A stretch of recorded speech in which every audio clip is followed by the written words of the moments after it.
All right, hey everyone. This is our next mini project description. We have just gotten done visiting Athens and Sparta and looking at daily life there, looking at their government, their economy, what they were doing for jobs, how they were essentially making things thrive. Also looking at their education, what was important, and then also how they were treating their women and slaves. We know in the ancient world that those realities were not always the best situations. So we're going to now create 2 postcards. So you're going to create a postcard from your trip to Athens and your trip to Sparta, where you're going to include 5 to 7 facts from the textbook. 5 facts at least for your Athens postcard and 5 facts for your Sparta postcard. All of my examples, again, were done by hand, even though in years past we have allowed these to be done on the computer. So unfortunately, the examples I happen to have are all created by hand, but essentially the general layout for a postcard. You're going to have a front side to your postcard. There should be some sort of symbol or image representing that particular city-state. So this one's showing more of that symbolic representation. It could also be some sort of picture of the space itself. There's quite a few images in the textbook. You could also look up what Athens or Sparta would have looked like to give you some inspiration. Next, on the back of the postcard, this one does have at least the typed message, so you can see what that looks like. You are going to be writing home to your city-state. So you get to make up a fake address of what that city-state would have looked like. We don't need to worry about it being too realistic. So we always kind of joke about, it's like 1, 2, 3, Olive Way, and then you just put your city-state's name and then put Greece. This over here on the right-hand side is going to be the person that you are writing to. I will attach the Greek names list that we have available, but you can also look up any Greek names. In the past, I've always said try to avoid all of the god and goddesses names and try to come up with some other ones, which is kind of fun to do.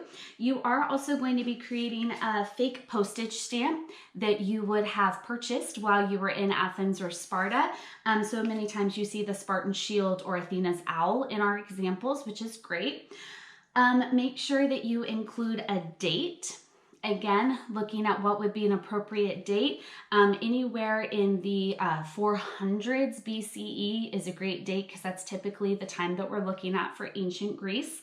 Also, you're going to sign your name, but not really your name, your Greek name that you are now identifying yourselves as. I know you guys do that in French class, so you can come up with your Greek name now. And I'll go ahead and read just a little example of this particular postcard. They've also done a good job of aging their postcards and everything by hand if you want to, but totally up to you. So this one says, "Dear Ambrose, I am in Sparta now. How did the move go? I heard Mom likes open land you moved near. There is lots of open area here in Sparta, that's for sure. The overall lifestyle is so simple, but that's not the most interesting part. Women get an equal voice," and it goes on. So make sure that as you are going through the section that you have taken some notes to help you write your postcard so you can get at least 5 strong facts for Sparta on that postcard and 5 strong postcard facts for your Athens postcard. If you're choosing to do this completely on the computer, that's fine.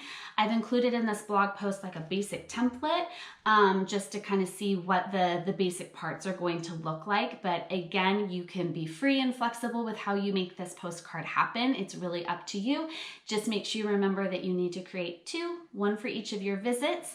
Have fun, be creative, and make sure you remember that all of your final projects are going to have to be posted to Google Classroom on their assigned due date. So be ready to take pictures if you choose to create it on paper, or if you're doing it digitally, then you can just submit your project that way.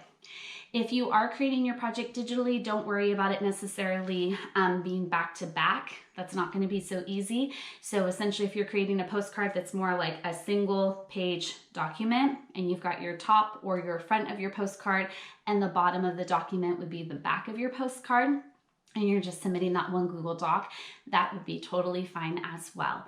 I bet there's also some postcard template builders out there on the internet, so you are free to look for those as well. If you have any questions, feel free to comment on this post. Make sure you email me, or you can ask during our Thursday Zoom chats. Please make sure that you have fun, be creative, don't stress. And this is the biggest time that we're really focusing on Athens and Sparta and kind of their daily life. So just enjoy that trip that you took, and hope you have fun with it. Thanks everyone for listening. Feel free to ask any questions. Bye.